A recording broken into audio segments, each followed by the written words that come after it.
Pro Cannabis Media Programming and PCM TV is supported by Revolutionary Clinics, Massachusetts' #1 medical dispensary where the patient comes first, and by Salient Systems for Video Surveillance. You've got regulations, Salient has solutions for your security needs. And by Accounting Buds, your #1 CPA specialist for the cannabis industry.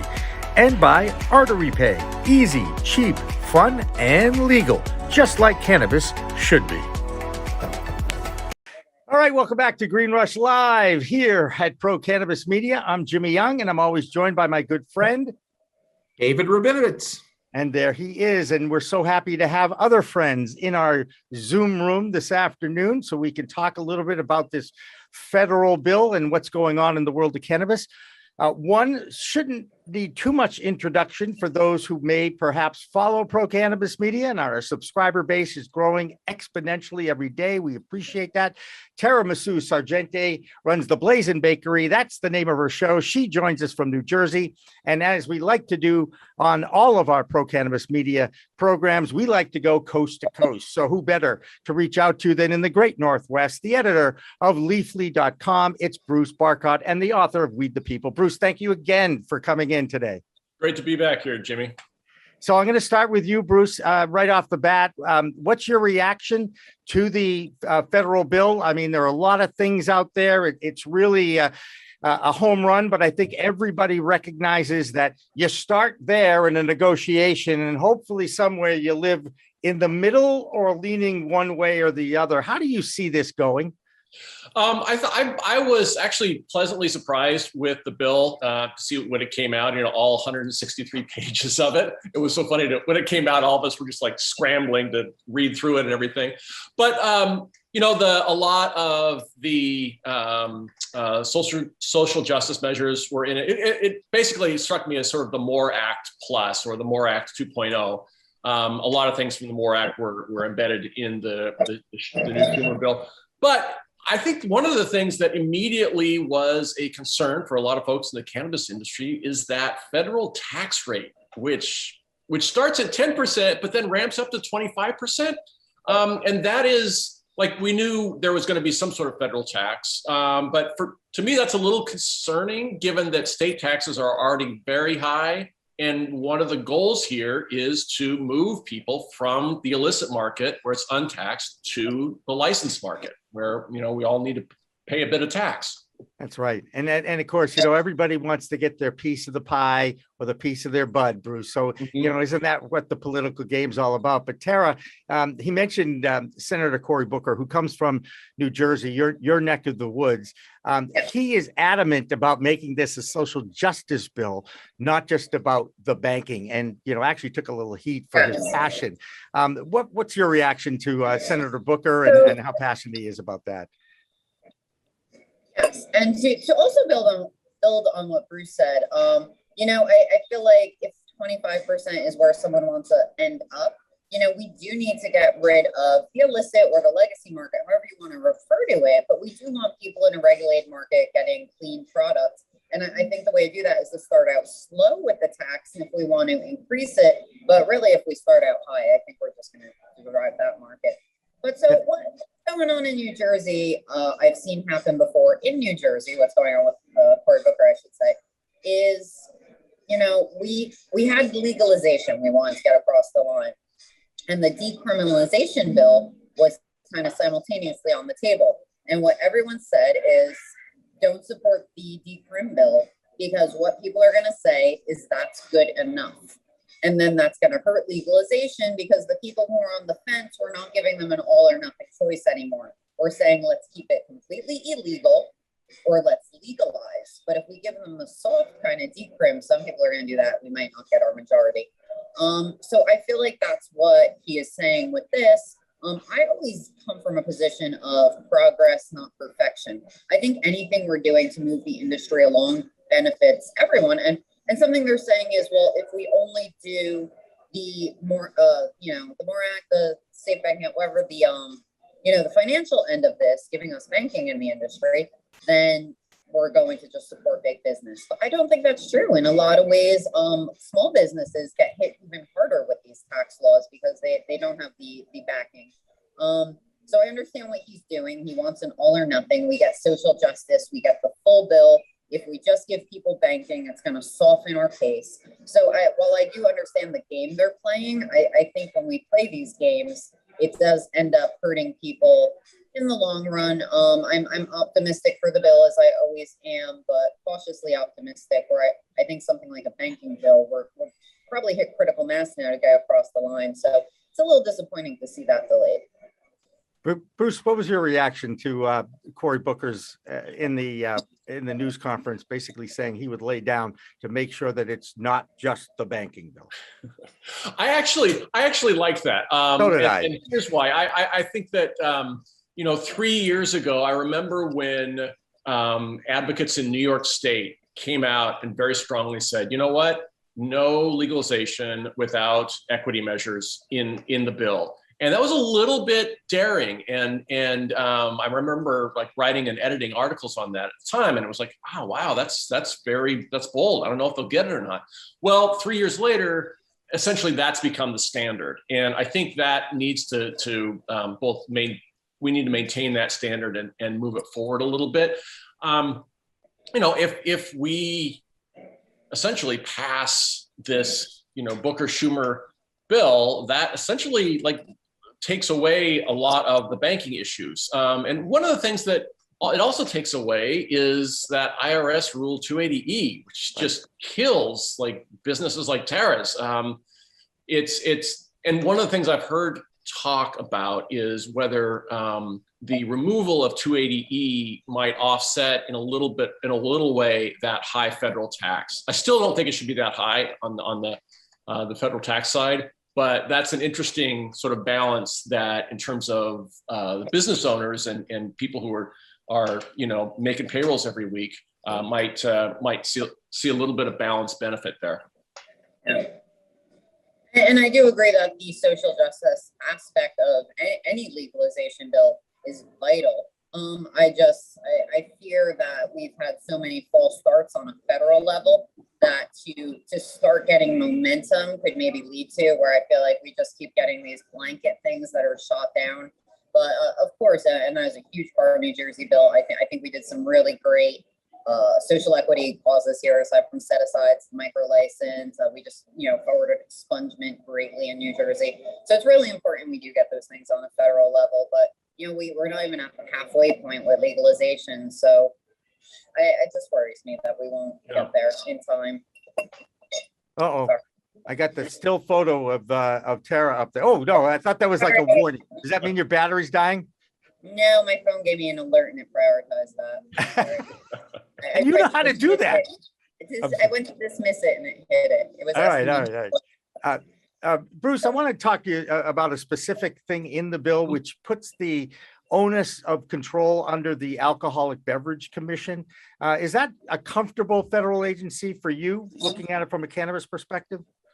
Far better than the Department of Justice, frankly. And I think also, putting it under what you want to call it ABC seems much more appropriate, because I really believe that federal regulation is going to be actually minimal. It's really going to fall to the states. I really believe, essentially under this bill, it's going to be up to each state to regulate cannabis, just like they do with alcohol. I mean, when we got rid of alcohol prohibition, essentially the federal government said, we're out, states, you handle it however you want. And so we are going to have, I think 50 different rule systems. But, the upside is that we will be able to have interstate commerce, which means you don't have to grow cannabis in Rhode Island, or, you can take some of that surplus from Oregon and actually move it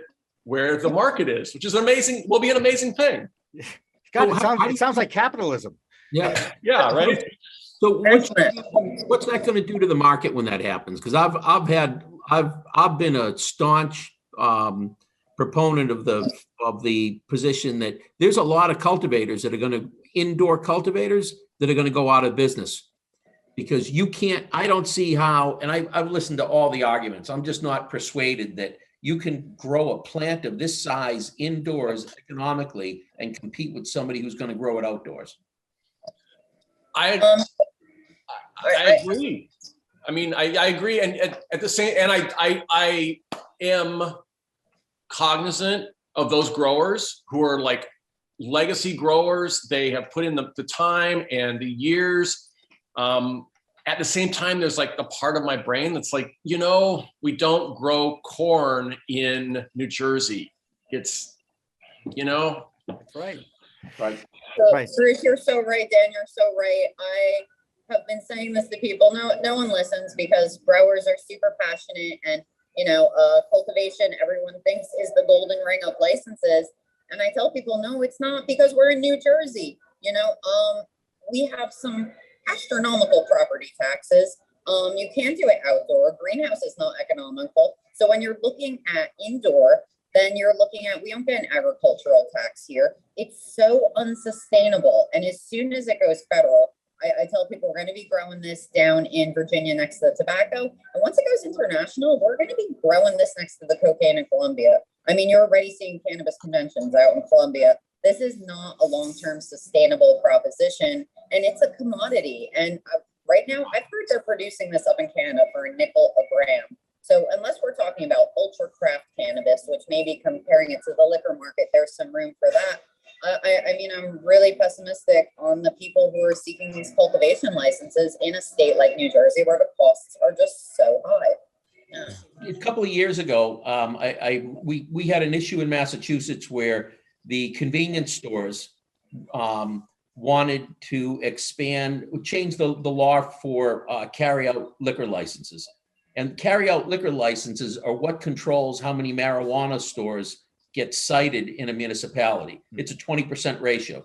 So, and I've been amazed, just building on what you're saying, at how many people think that indoor cultivation is going to survive.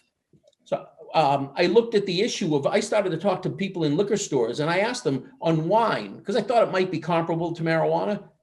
How much really high-end wine do you sell? And I heard the same thing over and over. The high end of the wine market is like 3% of their revenue. It's rare, gets sold around holiday time, and 70% of the wine they sell is like up to $25 a bottle.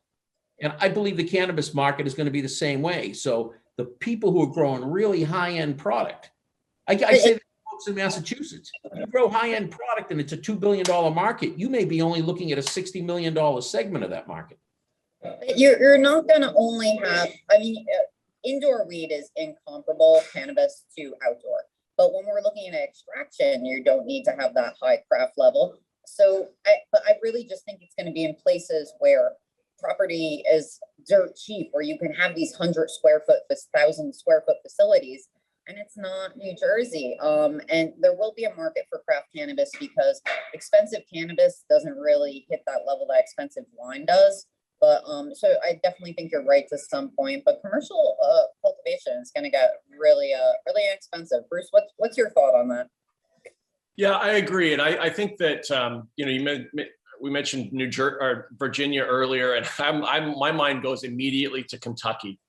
Kentucky, even way back, we kind of knew about Kentucky hemp and tobacco and this sort of thing. And states like that, where it has been so outlawed for so long, I think are going to come in and it will. Growers in some states are going to be hurt. New growers in other states are going to, their industry is going to blossom. And I don't think that we can stop that. I do think that each state can affect its retail. That's what it has control over. But in terms of who grows it, for better or worse, I think that is ultimately in the hands of the market and the soil and the sun and water supply. Right. When they deschedule marijuana, legalize it at the federal level, I think the greatest benefactor is going to be JetBlue, because everybody in the Northeast is going to be on an airplane out to California to find legal growers. Hey, that's called free market, isn't it, guys? Yeah. I mean, David, that's what you want, right? Yeah. I do want to ask, since I have Tara and I know that she's at an event, I want to ask this question because I got enlightened to it yesterday as I prepare for our weekly news show. It has to do with women in the C-level of the cannabis industry. And there was a number, it wasn't too long ago, that there was as many as 37% of C-level executives that were female in the cannabis industry. And now it's down to 8, Tara. Yep. Because we are being used, bought, and disposed of. The tragic thing about these set-asides for both women, minorities, and veterans is that people will pay a woman or minority who looks good, who checks a box, $10,000 maybe, get their license, and it's nothing against white guys. Some of my best friends are white guys, but it goes to a rich white guy in another state who just did it to check a box, got a resident, got a female, got a minority. So those numbers were false. You were seeing people on applications, people out the gate who were CEOs, and then they got the license and the real person steps in. But if you want to talk about realistic numbers, you can count on your fingers the genuinely owned woman minority dispensaries in America, and 97% of VC money in cannabis goes to men. So the woman participation is a lot of it in the CBD, small business space, minority ownership, or straight out straw man situations, which is pretty unfortunate. Bruce, I got to get your reaction to that because you've been around this space longer than anybody here on the call. Is that a bad trend? Do we need to enlighten some of our fellow old white guys to embrace some females, please? Absolutely. I'm actually our CEO at Leafly. Yoko is obviously a woman, and she's fantastic. We're thriving under her. I just love working for her. But the numbers all over in terms of diversity, equity, inclusion are terrible in the cannabis industry. We just did a report called Seeds of Change that came out, and one of the most astonishing pieces of data we came across was that Black people make up 14% of the U.S. population. About 5% of Black Americans have some form of equity in U.S. businesses, whether that's stock or ownership or co-ownership. And in cannabis, I think it's around 2% or less. So as bad as it is like nationwide, it's even twice as bad in the cannabis industry. And we looked at some of those factors, and a lot of those factors are exactly what Tara was talking about. They're the financiers, who's funding businesses, who controls venture capital, who controls the investment dollars that entrepreneurs are looking for and need to get their companies up and running, because there are no bank loans. I mean, one of the most hopeful parts of the new bill in Congress is the idea that there will be actually mandated like small business loans for folks to come into the industry. That's like, yes, we desperately need that. Yeah. Again, there's so many aspects of this bill that you look at and go, well, this makes sense. Well, this makes sense. And then you've got the Republicans and Democrats who really can't agree on, whether to turn the lights on or not. I mean, it's just bizarre to me how we're going to actually get these two sides to talk to each other and do what's right for the populace that put them in those positions in the first place. Bruce, are you confident at all that something's going to get done here? I'm at 1%. I just want to say thank you. All right. I'm going to cut out any second. Thank you for the opportunity, Bruce. It was great meeting you. Great meeting you.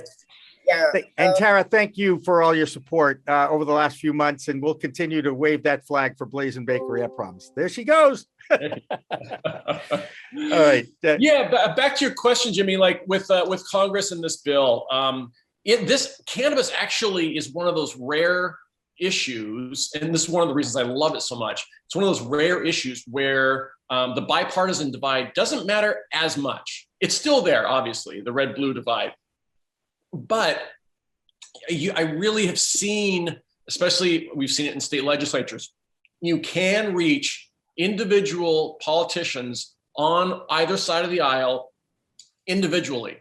But you've got to reach them one by one. I mean, believe me, there are plenty of Democrats in the Senate. Anybody over the age of 50 in the Senate who's a Democrat, it looks at this bill like they know it's the right thing to do, but they really don't want to touch it. They really don't want to be seen as voting for marijuana. And you have respected, revered ancients like Dianne Feinstein from California, who is like the Democratic standard bearer in California, right? But she can't stand legalization, right? It's difficult, but I really do think we can reach members of the Senate on both sides, and don't just look for votes of the Democrats, because they're not all going to be there. Yeah, I look at it as they have to deal with the necessary evil weed now, and it means that they actually have to do their homework and actually work to actually listen to their populace. And this, look, human beings, we're all, and this has been the toughest year and a half of all of our lives, really and truly. I don't think I'm going on a limb there. And I just think it's time to put in the effort to do this and make this happen once and for all. Is the pressure of the midterm elections going to help the cause or hurt the cause, Bruce? I think it will help the cause, because we're 1/3 of the Senate turns over in the midterms, right? But the entire House turns over. And I think the members of the House are actually much more perceptive in terms of realizing that legalization is a very popular issue. We're seeing 65-70% of Americans, regardless of party, looking for or supporting legalization. I think it's those Senate races. And what I think people can do is individually reach out to their 2 Senate members. As soon as the Senate bill dropped, I noted that neither of my senators, Maria Cantwell or Patty Murray in Washington State, were co-sponsors. Well, I sent out a social media tweet basically tagging both of them and saying, look, there are more than 20,000 Washingtonians, your constituents, who are in the legal cannabis industry here. Why are you not a co-signer in this bill? Why are you not a co-sponsor? My job's important too. So what did they say? I'm still waiting to hear back from them, Jimmy. That's what drives me nuts. You reach out on social media and they're clueless, right? But that's a start. It's a start. It's a way to tell them, look, we're watching. Right. We have jobs at stake here. This isn't just we want to smoke weed on a Friday night. This is our livelihood. This puts food on our family's table. It's Bruce, truly a question for you. Levi in the chat is speculating that the Supreme Court will legalize marijuana before Congress does. With what Clarence Thomas had to say, what do you think? How are they going to do that? That's actually a fear of mine. I wrote a column about that a couple of weeks ago. And my fear was that with Clarence Thomas's little note, which is essentially one member of the Supreme Court waking up after 10 years and saying, this doesn't seem right. My fear is that members of the Senate would actually use that as a fallback not to vote for one of these bills. They'd say, oh, you know what? Let the Supreme Court declare it illegal, then we'll come in and clean it up, which is essentially what the Mexican Senate did, Right. I'm not counting on the Supreme Court to do that. History can repeat itself. That's what happened 51 years ago, right? Timothy Leary. Yeah, Timothy Leary case, right? Right. SCOTUS came down in May of '69 and said the Marijuana Tax Act is unconstitutional, and that brought in the Controlled Substance Act to remedy that. Oh, now you're hitting the wonk bone, huh? Now those of us who are like Timothy Leary, that case, right, gave birth to the Controlled Substances Act.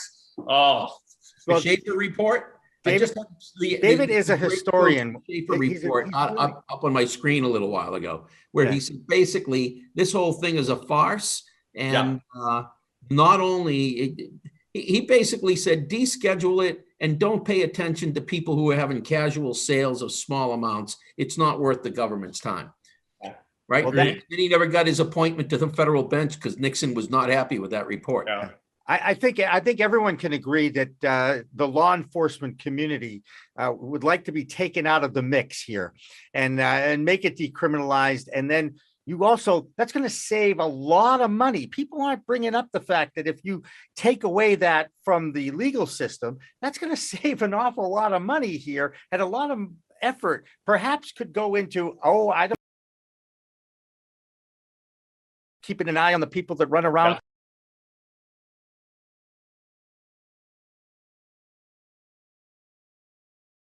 Need to keep an eye on that. You know, and targeting them because of that. And that has to stop. And, you know, we hope it happens. Hey, Bruce, I could talk with you forever. And I so appreciate you taking the half hour out of your Friday afternoon out there in Washington State. Please keep in touch. Tell people how we can find out all about Leafly like they don't know. Oh, just come on over to Leafly News. Just Google, just go leafly.com or Google Leafly News, and you'll see all of the great stuff we've got up there. Thank you very much. I appreciate all the efforts that you do, Bruce, for Leafly and that whole website. I learned quite a bit following that when I first got my medical card back in 2013. So there you go. All right, we're going to take a break. We've got another new panel coming in, and you don't want to miss that. Green Rush Live continues after this.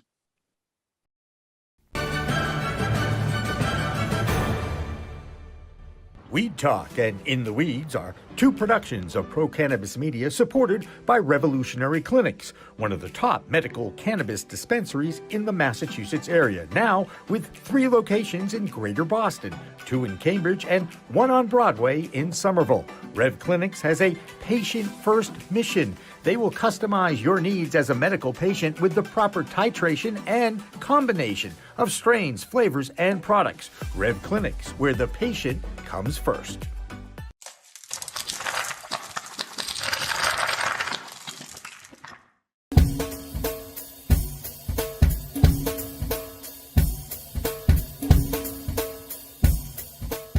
Difference is building a solution for that individual.